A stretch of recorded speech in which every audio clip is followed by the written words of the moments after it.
ഈ ഹാൾ ഇവിടേക്ക് കടക്കുമ്പോൾ ഞാൻ കരയാതിരിക്കാൻ ഒരുപാട് പാടുപെട്ടു. കാരണം കഴിഞ്ഞ 4 നൂറ്റാണ്ട് കാലമായി എന്നെ നടത്തുന്ന ഇന്ധനവും എൻ്റെ ഊർജവും എൻ്റെ എല്ലാം നിങ്ങളാണ്. UDF വിജയിപ്പിക്കാൻ വേണ്ടിയിട്ടുള്ള സജീവത്വമാണ്. ഞാൻ കേരളത്തിൽ സജീവമായിട്ടുണ്ടാവുന്നത് മാർക്സിസ്റ്റ് പാർട്ടി അധികാരത്തിൽ താഴെ ഇറക്കാൻ വേണ്ടിയിട്ടാണ്. വീണ്ടും പറയുന്നു, ഏതെങ്കിലും കസേര നോക്കിയിട്ടല്ല ഞാൻ സജീവമാവുന്നത്. നമ്മുടെ കേരളത്തിൻ്റെ അവസ്ഥ എന്താ അല്ലേ? ഒരു നാഥനില്ല കളരി പോലെ ഇങ്ങനെ പൊയ്ക്കൊണ്ടിരിക്കുവാണ്. ഇന്ന് മുഖ്യമന്ത്രി വരും, നാളെ വരും, മുഖ്യമന്ത്രി ഇന്ന് പ്രഖ്യാപിക്കും, നാളെ പ്രഖ്യാപിക്കും, മറ്റന്നാൾ പ്രഖ്യാപിക്കും എന്നൊക്കെ പറഞ്ഞിട്ട് എത്ര ആളുകളാണ് കണ്ണിൽ എണ്ണയൊഴിച്ച് കാത്തിരിക്കുന്നത്. കഷ്ടം തന്നെയാണ് മുതലാളി, കഷ്ടം തന്നെ. ഇത്രയും ഇലക്ഷൻ കഴിഞ്ഞിട്ട് 7 ദിവസമായി, 24 മണിക്കൂറിനകം മുഖ്യമന്ത്രിയെ പ്രഖ്യാപിക്കുമെന്ന് പറഞ്ഞ UDF ആണ്. കണ്ടില്ലേ എന്താ അല്ലേ? എന്തൊക്കെ പറഞ്ഞാലും VD സതീശനോട് ചെയ്യുന്നത്, സത്യം പറഞ്ഞാൽ ആ മനുഷ്യൻ്റെ ഒരു അവസ്ഥ ആലോചിച്ചിട്ട് സത്യം പറഞ്ഞാൽ സങ്കടം തോന്നുവാണ്. ഞാനിവിടെ ഒരു പോസ്റ്റ് വയ്ക്കാം. VD സതീശൻ തന്നെ മുഖ്യമന്ത്രി ആവണമെന്ന് അഭിപ്രായമുള്ള ആളുകളൊക്കെ നിങ്ങളൊക്കെ ഒന്ന് ലൈക്ക് കൊടുത്തരാം. എത്ര ആളുകൾ VD സതീശൻ മുഖ്യമന്ത്രി ആവണമെന്ന് അറിയാനാണ്. VD സതീശൻ മതി എന്ന് ആഗ്രഹിക്കുന്ന ആളുകൾ വേറെ ഒന്നുമല്ലേ. ആ മനുഷ്യൻ കഷ്ടപ്പെട്ടൊന്ന് ആലോചിച്ച് നോക്കിയേ. 2021 ശേഷം UDF വന്ന മാറ്റങ്ങൾ, VD സതീശൻ എപ്പം ചാർജ് എടുത്തു പ്രതിപക്ഷ നേതാവായിട്ട്, ആ സമയം തൊട്ട് ഈ പറഞ്ഞിട്ടുള്ള UDF വന്നിട്ടുള്ള മാറ്റങ്ങളൊക്കെ നിങ്ങൾ ചിന്തിച്ച് നോക്കിയേ. വളർന്നു വരുന്ന യുവ നേതാക്കൾ 2021 മുമ്പ് വരെ ഈ പറഞ്ഞിട്ടുള്ള കുറച്ച് പ്രായമായിട്ടുള്ള ആൾക്കാരെ മാത്രമേ നമുക്കറിയായിരുന്നു. അതുവരെ രാഷ്ട്രീയത്തിൽ യുവാക്കളായിട്ടുള്ള ആളുകൾ, ഒരു ഫോർ എക്സാമ്പിൾ പറയുകയാണെങ്കിൽ രാഹുൽ മാങ്കൂട്ടം എന്നൊരു വ്യക്തിയുടെ അങ്ങനെ ഒരു വ്യക്തിയൊക്കെ ഉണ്ടെന്ന് തന്നെ നമ്മൾ അറിയുന്നത് ചാനൽ ചർച്ചകളിലൂടെയാണ് അല്ലേ. അപ്പോൾ അതിനൊക്കെ ഒരു അവസരം നൽകി ആ യുവാക്കളെയൊക്കെ സപ്പോർട്ട് ചെയ്ത് കൊണ്ടുവന്ന ആരാണ്? നിങ്ങളൊന്ന് പുറകിലോട്ടൊന്ന് എടുത്തു നോക്കിക്കഴിഞ്ഞാൽ മനസ്സിലാവും. 2021 ശേഷമാണ് ഇങ്ങനെയൊക്കെ UDF യുവാക്കൾ ഉണ്ട് എന്ന് നമ്മൾ കാണുന്നത് തന്നെ. അപ്പം യുവാക്കളെയൊക്കെ വളർത്തിക്കൊണ്ട് വന്ന് 5 വർഷം UDF വേണ്ടിയിട്ട് നല്ല പണിയെടുത്തൊരു വ്യക്തിയാണ് VD സതീശൻ. പുള്ളിയെ മുഖ്യമന്ത്രി ആക്കാത്തിൽ സത്യം പറഞ്ഞാൽ സഹതാപമാണ് തോന്നുന്നത് കേട്ടോ. ഒന്നാലോചിച്ച് നോക്കി, എല്ലാ ആളുകളെയും തെരുവിളിയും അതും കേട്ട് ഹൈക്കമാൻഡ് നിർദ്ദേശിക്കുന്ന കാര്യങ്ങളെല്ലാം പുള്ളി വന്ന് ചർച്ച ചെയ്യും. പുള്ളിയുടെ ഈ പറഞ്ഞിട്ടുള്ള എല്ലാ കാര്യങ്ങളും വന്ന് രാഷ്ട്രീയത്തിൽ ഹൈക്കമാൻഡിൻ്റെ നിർദ്ദേശപ്രകാരം വന്ന് തീരുമാനമെടുക്കുന്ന കാര്യങ്ങൾ വരെ പുള്ളിയാണ് അവതരിപ്പിക്കുന്നത്. ബാക്കി എല്ലാവരും അതിൽ നിന്ന് ഒഴിയണം. എന്തിനാ സൈബർ അറ്റാക്ക് നേരിടാതിരിക്കാൻ വേണ്ടി. ഫോർ എക്സാമ്പിൾ രാഹുൽ മാങ്കൂട്ടത്തിൻ്റെ കേസ് വരെ നമ്മൾ കണ്ടതാണ്. അതിനകത്ത് വരെ VD സതീശൻ എന്നൊരു വ്യക്തിയാണ് മുമ്പിൽ നിന്നിട്ട് പറഞ്ഞിട്ടുള്ളത്. അതിനെതിരെ പുള്ളിക്ക് ഒരുപാട്, ഞാൻ ഉൾപ്പെടെ വിമർശിച്ചിട്ടുണ്ട്. പുള്ളിക്കാണ് ഏറ്റവും കൂടുതൽ സൈബർ അറ്റാക്ക് നേരിടേണ്ടി വന്നത്. പക്ഷെ ഇപ്പോഴാണ് അതൊക്കെ VD സതീശൻ എന്നൊരു വ്യക്തി ഈ പറഞ്ഞിട്ടുള്ള ഹൈക്കമാൻഡിൻ്റെ നിർദ്ദേശപ്രകാരം എടുക്കുന്ന തീരുമാനങ്ങളിൽ പുള്ളിക്ക് അതിന് ഒരുപാട് കാര്യങ്ങളിൽ പുള്ളിക്ക് സൈബർ അറ്റാക്ക് നേരിടേണ്ടതായിട്ട് വന്നതെന്ന് എന്നിട്ട് പോലും പുള്ളി ഒരിടത്തും പരിഭവം പറഞ്ഞിട്ടില്ല അല്ലേ. ഒരിടത്തും പരിഭവം കാണിച്ചിട്ടില്ല. ആ മനുഷ്യനെയൊക്കെ ഇങ്ങനെയൊക്കെ ചെയ്യുന്നത് വളരെ മോശമാണ്. ഇപ്പം KC വേണുഗോപാൽ നല്ലൊരു വ്യക്തിയാണ്.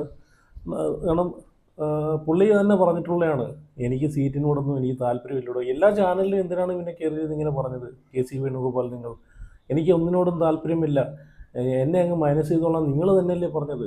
നിങ്ങൾ ഇത്രയും പ്രശ്നങ്ങളൊക്കെ നിങ്ങൾ കാണുന്നില്ലേ? UDF ഈ പറഞ്ഞിട്ടുള്ള ഒരു ഒത്തൊരുമ ഇല്ല എന്ന് ഇപ്പം അത് കേരളം മൊത്തവും ഇന്ത്യ മൊത്തവും അറിഞ്ഞു. ഇനിയെങ്കിലും നിങ്ങൾ ആ പിടിവാശി മാറ്റി നിർത്തിയിട്ട് ഇപ്പോഴും വന്നിട്ട് നിങ്ങൾ ഈ പിടിവാശി കൊണ്ടിരിക്കുന്നത് എന്താണ്? അയാൾ 5 വർഷം പട്ടിപ്പണി എടുത്തിട്ടുണ്ടെങ്കിൽ 5 വർഷം അയാൾ മുഖ്യമന്ത്രി ആവട്ടെ, അത് കഴിഞ്ഞിട്ട് ജനം തീരുമാനിക്കട്ടെ അല്ലേ. അങ്ങനെ നിങ്ങൾ വിട്ടുവീഴ്ച ചെയ്തിട്ട് കൊടുക്ക്. അല്ലാതെ നമ്മളിതിന് ഇങ്ങനെ ഡെയിലി വന്ന് നിരന്തരം ഇങ്ങനെ പറഞ്ഞുകൊണ്ടിരിക്കുന്നതല്ല. അതൊന്ന് ആലോചിച്ച് നോക്കിയ ആ വ്യക്തിയുടെയൊക്കെ അവസ്ഥ. എന്തായാലും ഞാനിവിടെ കുറച്ച് ക്ലിപ്പുകളൊക്കെ വെച്ച് തരാം, നിങ്ങളെന്തായാലും അതൊന്ന് കണ്ടു നോക്കേ. അതിനു മുമ്പ് ഞാനിവിടെ VD സതീശൻ്റെ ഒരു സ്പീച്ച് വെച്ച് തരാം. സത്യം പറഞ്ഞാൽ അത് കണ്ടപ്പോഴത്തേക്കും എനിക്കുണ്ടല്ലോ, സത്യം പറഞ്ഞാൽ എനിക്ക് കണ്ണ് നിറഞ്ഞു പോയി കേട്ടോ. കാരണം നമുക്കറിയാം VD സതീശൻ എന്ന് പറഞ്ഞ വ്യക്തിയെ തഴഞ്ഞിട്ടിരുന്നതായിരുന്നു. തഴഞ്ഞ് അങ്ങേ ഇട്ടിരുന്ന ഒരാളാണ് VD സതീശൻ. ആ വ്യക്തി ഈ പറഞ്ഞിട്ടുള്ള ആട്ടും തുപ്പും എല്ലാം സഹിച്ച് തഴയുക എന്ന് പറയുമല്ലോ, മാറ്റി നിർത്തപ്പെടുക, അപമാനിച്ച് അവിടെ ഇരുത്തുക, സപ്പോർട്ട് ചെയ്യാതെ ആരും പുള്ളിയെ കയറ്റിക്കൊണ്ട് വരാനില്ലാതിരുന്ന സമയത്ത് പുള്ളി ആത്മവിശ്വാസത്തോടു കൂടി പുള്ളി ഹാർഡ് വർക്ക് ചെയ്ത് കഷ്ടപ്പെട്ട് കയറി വന്നതാണ് ഈ ഒരു പ്രതിപക്ഷ പദവിയിലേക്ക്. പുള്ളിക്ക് നല്ലൊരു പൊട്ടൻഷ്യൽ ഉണ്ടെന്ന് കരുതിയിട്ട് തന്നെയാണ് സോണിയാഗാന്ധി പുള്ളിയുടെ പേര് നിർദ്ദേശിക്കുന്നത്.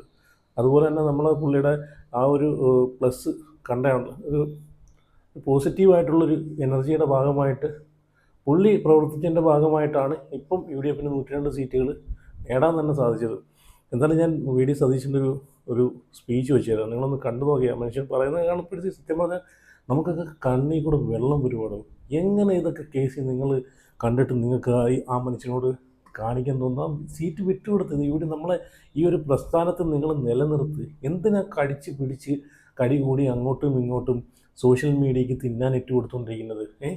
5 കൊല്ലത്തെ കാര്യമല്ലേ ഉള്ളൂ. 5 കൊല്ലം കഴിഞ്ഞിട്ട് നിങ്ങൾ ഈ പറഞ്ഞിട്ടുള്ള വന്ന് മത്സരിക്കുക. ജനാധിപത്യം നേരിട്ട് ജനങ്ങൾ തിരഞ്ഞെടുക്കുന്ന വകുപ്പിൽ നിങ്ങൾ കയറി. നിങ്ങൾ തന്നെ അല്ലേ കേസ് പറഞ്ഞിട്ടുള്ളത് ഈ MP മത്സരിക്കണ്ട എന്ന് പറഞ്ഞിട്ട് ആ പാവം സുധാകരൻ പോലും മത്സരിപ്പിക്കാത്ത ആ വ്യക്തി ഒരുപാട് MP മത്സരിക്കേണ്ട എന്ന് പറഞ്ഞപ്പോഴത്തേക്ക് അയാൾ ഒരുപാട് തകർന്ന് തരിപ്പണമായിരിക്കുന്ന അവസ്ഥയൊക്കെ നമ്മൾ കണ്ടതാണ്. ഹൈക്കമാൻഡിനോട് വന്ന് അയാളെ വിഷയം സംസാരിച്ചതും ഹൈക്കമാൻഡ് പറഞ്ഞതുമായിട്ട് ബന്ധപ്പെട്ട് പിന്നെ അയാൾ മത്സരിക്കാതെ മാറി എന്നതൊക്കെ നമ്മൾ കണ്ടതാണ്. കണ്ണൂരത്തെ സിംഹം എന്ന് പറയുന്ന സുധാകരൻ അല്ലേ. അപ്പം നിങ്ങൾ തന്നെ മത്സരിക്കേണ്ടെന്ന് പറഞ്ഞിട്ട് പിന്നെ അവസാനം ഇങ്ങനൊരു സിറ്റുവേഷനിൽ നിങ്ങൾ ഈ പറഞ്ഞ പോലെ മുഖ്യമന്ത്രി ആവണമെന്ന് വാശി പിടിക്കുന്നതിൽ അത് എന്തായാലും അത് ജനങ്ങൾക്ക് അക്സെപ്റ്റ് ചെയ്യാൻ പറ്റത്തില്ല. ആദ്യം നിങ്ങളത് മനസ്സിലാക്കുക. അപ്പോൾ എന്തായാലും വീഡിയോ കാണുന്നവരൊക്കെ ഉറപ്പായിട്ടും വീഡിയോ ലൈക്ക് ചെയ്ത് നിങ്ങളുടെ അഭിപ്രായങ്ങളൊക്കെ ഒന്ന് കമൻറ്റ് ചെയ്യണേ. അതുപോലെ ചാനൽ ആദ്യമായിട്ടും കാണുന്നവരെങ്കിൽ ഉറപ്പായിട്ടും ചാനലും കൂടെ ഒന്ന് സബ്സ്ക്രൈബ് ചെയ്ത് വയ്ക്കുക. കാരണം ഞാനിപ്പം VD സതീശനെ സപ്പോർട്ട് ചെയ്യുന്നതിൻ്റെ മെയിൻ കാര്യം എന്ന് വെച്ച് കഴിഞ്ഞാൽ അയാൾ കഴിഞ്ഞ 5 കൊല്ലം പുറകിലോട്ട് അയാളൊന്ന് ചിന്തിച്ച് നോക്കുക. അയാൾ അത്രയും ഹാർഡ് വർക്ക് ഇലക്ഷൻ്റെ തൊട്ട് മുമ്പ് വരെ വേറെ ആരെങ്കിലും ചെയ്യുമോ? ഒരു ഈ പറഞ്ഞിട്ടുള്ള കാസർഗോഡ് തൊട്ട് തിരുവനന്തപുരം വരെ അയാൾ കഷ്ടപ്പെട്ട് നടത്തിയ പ്രകടനങ്ങളെല്ലാം നമ്മൾ കണ്ടതാണല്ലേ. ഓരോ മണ്ഡലത്തിൽ പോയി ഈ വാഴകളായിട്ടുള്ള MLA ഈ MLAമാർ കുറേ ആളുകൾ കുറച്ചാളുകൾ സപ്പോർട്ട് ചെയ്തിട്ടുണ്ട്. പക്ഷെ കുറേ ആളുകൾ കാലുവാരി ഈ VD സതീശൻ പോയി സപ്പോർട്ട് ചെയ്ത് VD സതീശനെ കണ്ട് വോട്ട് കൊടുത്ത് ജയിച്ചു വന്ന MLAമാർ വരെ കാലുവാരിയിട്ടുണ്ട് അല്ലേ. അപ്പം എന്തായാലും ഞാൻ VD സതീശൻ്റെ സ്പീച്ച് വെച്ച് വരാം, നിങ്ങളൊന്ന് കണ്ടു നോക്കേ. എല്ലാമായ എൻ്റെ പ്രിയപ്പെട്ടവരെ, യഥാർത്ഥത്തിൽ ഞാൻ ഈ സ്വീകരണം ഏറ്റുവാങ്ങി ഈ ഹാൾ ഇവിടേക്ക് കടക്കുമ്പോൾ ഞാൻ കരയാതിരിക്കാൻ ഒരുപാട് പാടുപെട്ടു. കാരണം കഴിഞ്ഞ 1/4 നൂറ്റാണ്ട് കാലമായി എന്നെ നടത്തുന്ന ഇന്ധനവും എൻ്റെ ഊർജവും എൻ്റെ എല്ലാം നിങ്ങളാണ്. ഇന്ന് ഞാൻ ഈ യാത്ര നടത്തുമ്പോൾ എൻ്റെ മനസ്സിലുള്ള ആശയങ്ങൾ UDFൻ്റെ ആശയങ്ങളുമായി ചേർത്ത് വെച്ച് നമ്മുടെ നാടിനൊരു മാറ്റമുണ്ടാക്കാൻ കഴിയും എന്നെൻ്റെ ആത്മവിശ്വാസം എനിക്ക് പകർന്നു തന്നതെല്ലാം നിങ്ങളാണ്. ഞാൻ ഒന്നുമല്ലാതെ രാഷ്ട്രീയത്തിൽ നിൽക്കുന്ന സമയത്തും നിങ്ങളുടെ പ്രിയപ്പെട്ട കുടുംബത്തിലെ ഒരു അംഗമായി നിങ്ങളെന്നെ വാത്സല്യത്തോടുകൂടി ചേർത്ത് പിടിച്ചിട്ടുണ്ട്. എവിടെ പോയാലും ഞാൻ കരയ്ക്ക് പിടിച്ചിട്ട മീനിനെ പോലെയാണ്. എനിക്ക് അവസാനം ഇവിടെ എത്തണം. നിങ്ങളുടെ സ്നേഹത്തിൻ്റെ വാത്സല്യത്തിൻ്റെ തണലിൽ വളർന്നു വന്ന ഒരാളാണ് ഞാൻ രാഷ്ട്രീയത്തിൽ. അതുകൊണ്ട് ഈ യാത്ര വളരെ നിർണായകമായ കേരള രാഷ്ട്രീയത്തിൽ വലിയ മാറ്റങ്ങൾ ഉണ്ടാക്കേണ്ട ഈ യാത്രയുമായി ഞാൻ ഇവിടെ വരുമ്പോൾ ഞാൻ വീണ്ടും നിങ്ങൾ എനിക്ക് നൽകുന്ന ഈ മുഴുവൻ പിന്തുണയുമായിട്ടാണ് ഞാൻ വീണ്ടും യാത്ര തുടരുന്നത്. നമുക്കറിയാം, കേരളത്തിലെ ജനങ്ങളുടെ ഹൃദയാഭിലാഷങ്ങൾ യാഥാർത്ഥ്യമാക്കേണ്ട ചുമതലയാണ് നമുക്കുള്ളത്. ഈ 10 വർഷക്കാലത്തെ ഈ ദുർഭരണത്തിന് അന്ത്യം കുറിച്ച് ഒരു പുതുയുഗത്തിന്റെ പിറവി കേരളത്തിൽ ഉണ്ടാകണം എന്ന് കേരളത്തിലെ ജനങ്ങൾ ആഗ്രഹിക്കുന്നു. എന്താല്ലേ മനസ്സിൽ തട്ടിയാണ് പുള്ളി സംസാരിക്കുന്നത്. അത് ആ കാണുമ്പോൾ തന്നെ നമുക്ക് മനസ്സിലാവുന്നതാണ്, മനസ്സിൽ തട്ടിയാണ് സംസാരിക്കുന്നത്. കാരണം ആലോചിച്ച് പിണറായി സർക്കാരിനെതിരെ ശക്തമായിട്ട് കഴിഞ്ഞ 5 വർഷം പ്രതിപക്ഷ നേതാവായിട്ട് ചാർജ് എടുത്ത അന്ന് മുതൽ പോരാടി എന്തൊക്കെ പറയുന്നത്, സോഷ്യൽ മീഡിയയിലെ സൈബർ അറ്റാക്കും ഇതും ചപ്പും ചവറും എല്ലാം പുള്ളി ഫേസ് ചെയ്ത് പിടിച്ച് നിന്ന് ഇവിടം വരെ എത്തണമെങ്കിൽ ആ ഒരു എമോഷൻസാണ് നമ്മൾ കണ്ടത്. ഒന്ന് ആലോചിച്ച് നോക്കി, അയാളെ കണ്ണീർ നിന്ന് ആ കണ്ണീര് വന്നിട്ടുണ്ടെങ്കിൽ അത് അപ്പാർത്ഥമായിട്ടാണ്. അപ്പം ഈ ഒരു 102 സീറ്റിൻ്റെ വിജയം അത് അതിൻ്റെ ക്രെഡിറ്റ് ഇങ്ങാർക്ക് തന്നെയാണ്. ഞാൻ ഒരുപാട് രാഹുൽ മാങ്കൂട്ടത്തിൻ്റെ വിഷയത്തിലേക്ക് വിമർശിച്ചിട്ടുള്ള ആളാണ്. പക്ഷെ ആ നിലപാട് തെറ്റായിപ്പോയെന്ന് എനിക്ക് ആ നിലപാട് തെറ്റായിപ്പോയി പെട്ടെന്ന് എടുത്തേക്കണം. പുള്ളിക്ക് വേറെ ഓപ്ഷൻ ഇല്ലടേ. പുള്ളിയല്ല തീരുമാനിക്കുന്നത്, പുള്ളിയല്ല ഈ പറഞ്ഞിട്ടുള്ള കോൺഗ്രസിനെ അല്ലെ UDF നയിക്കുന്നത്. ഇപ്പം മനസ്സിലായല്ലോ. പുള്ളിക്ക് പവർ ഉണ്ടായിരുന്നെങ്കിൽ പുള്ളിക്കിപ്പം മുഖ്യമന്ത്രി കസേരയ്ക്ക് വേണ്ടി പുള്ളിക്ക് ഇങ്ങനെ കടന്ന് വാവിട്ട് അലയ്ക്കേണ്ട കാര്യം ഉണ്ടായിരുന്നു. ഹൈക്കമാൻഡിന് മുമ്പിൽ പോയി 20-25 മിനിറ്റോളം ഈ പറഞ്ഞിട്ടുള്ള ഈ കഴിഞ്ഞ 5 വർഷം ചെയ്തിട്ടുള്ള പ്രവർത്തനങ്ങളെല്ലാം എണ്ണി പറഞ്ഞിട്ട് ഈ മുഖ്യമന്ത്രി കസേരയ്ക്ക് വേണ്ടിയിട്ട് പുള്ളിക്ക് സംസാരിക്കേണ്ട കാര്യമുണ്ടോ? ഇല്ല. ഇതൊക്കെ ഹൈക്കമാൻഡ് എല്ലാം കൂടെ തീരുമാനിച്ച് എടുത്തൊരു തീരുമാനമാണ് രാഹുലിൻ്റെ വിഷയത്തിൽ. അതിപ്പോൾ നമുക്ക് മനസ്സിലാക്കാം. അന്ന് അതിൻ്റെ പേരിലൊക്കെ ഒരുപാട് സൈബർ അറ്റാക്ക് നേരിടേണ്ടി വന്നൊരു വ്യക്തിയാണ് VD സതീശൻ. സത്യം പറഞ്ഞാൽ പുള്ളിയുടെ ആ സ്പീച്ച് കണ്ടപ്പോഴത്തേക്ക് സങ്കടം തോന്നിപ്പോയി കേട്ടോ. ഒരു 5 വർഷം പുള്ളിക്ക് ഒരു സീറ്റ്, ഒരു മുഖ്യമന്ത്രി കസേര അത് കഷ്ടപ്പെട്ടതിൻ്റെ ഭാഗമായിട്ട് കൊടുക്കുന്നതിൽ എന്താണ് തെറ്റ്? എന്താണ് കേസ്? നിങ്ങളൊക്കെ പറയുന്നുണ്ടല്ലോ പാർട്ടി നമുക്ക് പ്രസ്ഥാനമാണ് വലുത്, നമുക്ക് എല്ലാം പാർട്ടിയാണെന്നൊക്കെ വലുത്. ആ പാർട്ടിക്ക് വേണ്ടി കഷ്ടപ്പെട്ട ഒരാളല്ലേ, അത് വിട്ടുകൊടുത്തൂടെ? നിങ്ങളൊന്ന് ആലോചിച്ച് നോക്കിയേ. നിങ്ങളത് വിട്ടുകൊടുക്കുമെന്നുണ്ടെങ്കിൽ നിങ്ങളോട് വീണ്ടും ജനങ്ങൾക്ക് സ്നേഹവും ബഹുമാനവും കൂടത്തേ ഉള്ളൂ. അത് നിങ്ങളാദ്യം മനസ്സിലാക്കുക. ഇപ്പോഴും നിങ്ങൾ ആ പിടിവാശിയും കൊണ്ടിരുന്ന് കഴിഞ്ഞാൽ ജനങ്ങൾക്ക് വീണ്ടും നിങ്ങളോടുള്ള ദേഷ്യവും വെറുപ്പും കൂടത്തേ ഉള്ളൂ. അതാദ്യം മനസ്സിലാക്കുക. അപ്പോൾ ഞാൻ ഇവിടെ ഒരു ആഷ്മിയുടെ ഒരു വീഡിയോ, ആഷ്മി ഇതുമായിട്ട് ബന്ധപ്പെട്ട് ആഷ്മിയുടെ ഒരു പ്രതികരണം, അത് കേട്ടപ്പോഴത്തേക്ക് എനിക്കുണ്ടല്ലോ രോമാഞ്ചിഫിക്കേഷൻ തോന്നിപ്പോയി, രോമം എണ്ണിച്ചു. നിങ്ങളൊന്ന് കേട്ട് നോക്കുക. കാരണം കേരളത്തിലെ ഒന്നടങ്കം ജനങ്ങൾ പറയുന്ന ഒറ്റ പേര് VD സതീശൻ മതി മുഖ്യമന്ത്രി. കാരണം അയാളുടെ വാഗ്ദാനങ്ങൾ കണ്ടിട്ട്, അയാളെ നിലപാട് കണ്ടിട്ടല്ലേ ഈ പറഞ്ഞ കമ്മ്യൂണിസ്റ്റ് ആണെങ്കിലും BJP-ക്കാരനാണെങ്കിലും കോൺഗ്രസ്സുകാരനാണെങ്കിലും ഈ VD സതീശനെ കണ്ടിട്ടല്ലേ, നിലപാട് കണ്ടിട്ടല്ലേ വോട്ട് ചെയ്തിട്ടുള്ളത്. ജനങ്ങളുടെ ഒരു ഇതെന്ന് വെച്ച് കഴിഞ്ഞാൽ അത് വലിയൊരു സംഭവമായിട്ട് ഒരു ഘടകം തന്നെയാണ്, വേറൊന്നുമല്ല. 5 കൊല്ലമാണ്. കാരണം ജനങ്ങളെ പിണക്കി കഴിഞ്ഞാൽ, ജനങ്ങളെ വിറപ്പിച്ച് കഴിഞ്ഞാൽ അടുത്ത 5 കൊല്ലം കഴിയുമ്പോഴത്തേക്ക് നമുക്ക് ഈ പറഞ്ഞിട്ടുള്ള ഈ പ്രസ്ഥാനം അടച്ചുപൂട്ടി അടുത്തതും പിണറായി സർക്കാരിന് വേണ്ടിയിട്ട് കൊടുക്കാനാണോ ഉദ്ദേശിക്കുന്നത്? അതോ തുടർഭരണം നമുക്ക് 5 കൊല്ലം കഴിഞ്ഞിട്ട് വീണ്ടും ഒരു തുടർഭരണം ഉണ്ടാക്കാനാണോ നോക്കേണ്ടത്? അതാദ്യം മനസ്സിലാക്കുക. തുടർഭരണം ഉണ്ടാക്കാനാണ് നോക്കുന്നുണ്ടെങ്കിൽ ജനവികാരം എന്താണെന്ന് മനസ്സിലാക്കി അതനുസരിച്ച് മുമ്പോട്ട് പോവുക. ഹൈക്കമാൻഡിന് മേലെ നിൽക്കുന്നൊരു കാര്യമുണ്ട്, ജനങ്ങളുടെ വികാരം. അതാദ്യം മനസ്സിലാക്കുക. എന്തായാലും ആഷ്മിയുടെ ഒരു തീപ്പൊരി പ്രസംഗം ഞാനിവിടെ വെച്ച് തരാം, കേട്ട് നോക്ക്. ഇത് കേട്ട് നോക്കിയിട്ട് നിങ്ങൾ പറ ഇതിനൊക്കെ ലൈക്ക് അടിക്കണോ വേണ്ടതെന്ന്. നിങ്ങൾ പറ ഇതിനൊക്കെ കമൻറ്റ് ചെയ്യണോ വേണ്ടതെന്ന്. ജനങ്ങളുടെ വികാരമാണ്. എന്തായാലും നിങ്ങൾ ഉറപ്പായിട്ട് നിങ്ങളുടെ അഭിപ്രായങ്ങളൊക്കെ കമൻറ്റ് ചെയ്യും കേട്ടോ. നിങ്ങളൊന്ന് കേട്ടു നോക്കേ. ചാർജുമില്ലാത്ത കഴിവുകളുടെ ഒഡാസിറ്റിക്ക് ഒരു കമാൻഡുമില്ലാത്ത ഹൈക്കമാൻഡ് സാറന്മാരെ നമോവാകം. 4 നാൾ കൊണ്ട് നാട്ടുകാരെ വെറുപ്പിക്കുന്ന പണി കണ്ട പ്രവർത്തകൻ 4 മുദ്രാവാക്യം വിളിച്ചപ്പോൾ അങ്ങ് മേലാവിൽ പ്രചണ്ഡ രോഷത്തിന്റെ വാളക്കുറ്റികൾ കത്തലാണ്. അച്ചടക്കത്തിന്റെ വാൾമുന കഷ്ടപ്പെട്ടവരെ കഴിവറ്റിക്കളയുമെന്നാണ് ഇൻഡാസ്.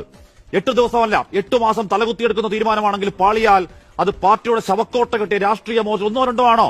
ബീമാരു സംസ്ഥാനങ്ങൾ, രാജസ്ഥാനും മധ്യപ്രദേശും ആന്ധ്രയും പഞ്ചാബും. എന്തിന് കർണാടകയിൽ നാളെയാണ് തെരഞ്ഞെടുപ്പെങ്കിൽ കാവി ക്യാമ്പിന് പാട്ടും പാടിയാണ് വിക്ടറി. ബംഗാൾ ദീദി, പണ്ടൊരു പവാർ, അസമിലെ ഹിമന്ത, പട്ടിക്ക് ബിസ്ക്കറ്റും കൊടുത്ത് പട്ടിവില കൊടുക്കാത്ത കൊട്ടാരവാതിൽ കൊട്ടിയടച്ച നേതാക്കളുണ്ടാക്കിയ വിനാശം, സർവനാശങ്ങൾക്ക് വായ്ക്കരിക്ക് കോൺഗ്രസെ കയ്യും കണക്കുണ്ടോ? ആരാവണം മുഖ്യൻ, ആരാവണം മന്ത്രി, ഏതാവണം വകുപ്പ്? തിട്ടൂരവർക്കുന്ന BJP-ക്കാരനോട് വെള്ളാപ്പള്ളിയോട് അതുപോലെ താനാരാടോ എന്ന് കമാന്ന് മിണ്ടാൻ ആർജവുമില്ലാത്തൊരു MLA. കൂടെ പണിയെടുത്ത ലീഗിന്റെ മണ്ടക്കോട്ടാണ് പൊങ്കാല. നാറ്റപ്പണിക്കിടെ വേറൊരു MLA വക ആസ്ഥാനത്ത് ഉളുപ്പില്ലാത്ത ഫിലോസഫി. അത് ജനാധിപത്യത്തിന്റെ മഹാസൗന്ദര്യമാണത്രേ. മാങ്ങാത്തൊലി. വോട്ടർമാരെ ഇമാതിരി കളിയാക്കലാണെങ്കിൽ മഹാവിജയത്തിന് മുകളിൽ മൂത്രമൊഴിക്കുന്ന പണിയാണെങ്കിൽ കാത്തിരുന്ന് കവളമടൽ വെട്ടാൻ ജയിപ്പിച്ചവർക്ക് തോൽപ്പിക്കാനും അറിയാം. കാലയവാരി തൂക്കി താഴെ അടിക്കുമെന്ന് മാറ്റർ ഓഫ് ടൈമാണ്. മേൽക്കമാൻ തമ്പ്രാക്കളെ ഓർത്തുവെച്ചോ. എന്താല്ലേ തീപ്പൊരി എന്ന് വേണമെങ്കിൽ പറയാം. കാരണം ഇത് UDF വോട്ട് ചെയ്തിട്ടുള്ള ഓരോ വോട്ടർമാർക്കും പറയാനുള്ള കാര്യങ്ങളാണ് ഇവിടെ ആഷ്മി വന്ന് പറഞ്ഞത്. ഇനി ഞാനിവിടെ ഈ പറഞ്ഞിട്ടുള്ള KC-യുടെ ഒരു വീഡിയോ ഞാൻ വെച്ച് തരാം. KC ഞാൻ എവിടെ നോക്കിയാലും ഇപ്പം KC-യുടെ ഈ ഒരു KC പറയുന്നത്, എനിക്ക് മുഖ്യമന്ത്രി കസേരയ്ക്ക് എനിക്ക് അധികാരമില്ല, നിങ്ങൾ അതിൽ നിന്ന് തന്നെ ഇത് വെട്ടിക്കോ, എന്നെ മൈനസ് ചെയ്തെന്ന് പറയുന്നത്. അത് എല്ലാ ചാനലിലും വന്നിട്ട് ഒരു ചാനലാണെങ്കിൽ കുഴപ്പമില്ല, ഞാൻ ആദ്യം മനോരമയുടെ ചാനലിനകത്താണ് കാണുന്നത്, പിന്നെ ഏഷ്യനെറ്റിൻ്റെ അതിനകത്ത്. പിന്നെ എനിക്ക് തോന്നുന്നു ഈ കേസ് ഈ ഒരു കാര്യം പറയാത്തതായിട്ടുള്ള ഒരു ചാനലും ഇല്ല. എല്ലാ ചാനലിലും പോയി ഇൻ്റർവ്യൂവിൻ്റെ മുമ്പിലും ബൈറ്റിലും അവിടെ ഇവിടെയും പോയി പറഞ്ഞിട്ടുള്ളത് എനിക്ക് കസേര വേണ്ട എന്നാണ് പറഞ്ഞിട്ടുള്ളത്. അങ്ങനെ അതാണ് ഈ ഇത്രയും വിഷയമായത്. അങ്ങനെ പറയുന്ന ഒരാൾക്ക് പിന്നെ ഈ കസേരയ്ക്ക് വേണ്ടി കടിപിടി കൂടുന്നത് അത് ജനങ്ങൾ അക്സെപ്റ്റ് ചെയ്യും, ജനങ്ങളത് അംഗീകരിക്കുമോ? എൻ്റെ പൊന്ന് കേസ്, നിങ്ങൾക്ക് ഈ പറഞ്ഞിട്ടുള്ള ജനപിന്തുണ, ജനങ്ങളെ സ്നേഹവും സപ്പോർട്ടും അത് തുടരണമെങ്കിൽ നിങ്ങളൊരു തീരുമാനത്തിൽ എത്തുക കേട്ടോ. ഇനിയും കാരണം ജനങ്ങൾ ചിന്തിക്കുന്നത് എന്താണെന്ന് വെച്ച് കഴിഞ്ഞാൽ, ഇത്രയൊക്കെ ആയിട്ടും ഇത്രയൊക്കെ പ്രതിഷേധങ്ങൾ കാണിച്ചിട്ടും ഇത്രയൊക്കെ ജനങ്ങൾ പറഞ്ഞിട്ടും ഇയാളെന്താ ഈ കസേരയ്ക്ക് വേണ്ടിയിട്ട് പിന്നെയും ഇങ്ങനെ പിടിച്ചു വെച്ചുകൊണ്ടിരിക്കുന്നതെന്ന് ജനങ്ങൾ ചിന്തിക്കും. അപ്പോൾ ജനങ്ങളൊരു അഹങ്കാരിയായിട്ട് കാണും. അതാണ് പറഞ്ഞത്. നിങ്ങളെയൊക്കെ ഒരുപാട് ആളുകൾക്ക് ബഹുമാനമുണ്ട്, റെസ്പെക്റ്റ് ഉണ്ട്. നിങ്ങളൊക്കെ എപ്പോഴും ഇങ്ങനെ ഈ ഒരു അടിപിടിയില്ലാതെ ഈ ഒരു കൂട്ടായ്മയായിട്ട് ഒരു ഒത്തൊരുമയായിട്ട് പോകണമെന്നാണ് ഓരോ UDF പ്രവർത്തകരും ഓരോ കോൺഗ്രസ്സുകാരനും ആഗ്രഹിക്കുന്നത്. അത് നിങ്ങളായിട്ട് കളയരുത്. എന്തായാലും ഞാൻ ആ ഒരു വീഡിയോ കൂടെ വെച്ച് തരാം, അതും കൂടെ നിങ്ങളൊന്ന് കണ്ടു നോക്കേ. ഞാൻ കേരളത്തിലല്ലേ, ഞാൻ ആലപ്പുഴയിൽ നിന്നുള്ള ജനങ്ങൾ ജയിപ്പിച്ച MP അല്ലേ. കേരളത്തിൽ ഞാൻ സജീവമായിട്ടുണ്ടാവും.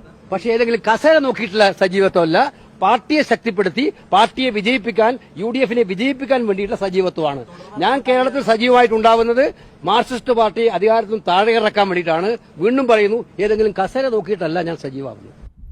കണ്ടല്ലേ, നിങ്ങളിത് എല്ലായിടത്തും ചെന്ന് ഇതിങ്ങനെ പറഞ്ഞിട്ട് അവസാനം ഈ കസേരയ്ക്ക് വേണ്ടിയിട്ട് ഇങ്ങനെ പിടിവലി കൂട്ടി ആ കസേരയിൽ കയറി ഇരുന്നിട്ട് എനിക്ക് വേണമെന്ന് പറയുമ്പോഴത്തേക്ക് അതാണ് ജനങ്ങൾക്ക് ഇതൊക്കെ കാണുമ്പോഴാണ്, ഇതൊക്കെ ഡെയിലി ഇങ്ങനെ കണ്ടുകൊണ്ടിരിക്കുകയാണ് ജനങ്ങൾ. അതൊക്കെ കാണുമ്പോൾ ജനങ്ങൾക്ക് അതാണ് ജനങ്ങൾക്ക് കുരു പൊട്ടുന്നത് വീണ്ടും. അപ്പോൾ എന്തായാലും നിങ്ങളെയൊക്കെ അഭിപ്രായങ്ങൾ കമൻറ്റ് ചെയ്ത് വീഡിയോ ലൈക്ക് ചെയ്ത് ഹൈപ്പ് ചെയ്ത് ചാനലും കൂടെ സബ്സ്ക്രൈബ് ചെയ്ത് വയ്ക്കുക, ആദ്യമായിട്ടാണ് വീഡിയോ കാണുന്നതെങ്കിൽ. അപ്പോൾ അടുത്ത വീഡിയോ ആയിട്ട് പിന്നെ വരാം. See U.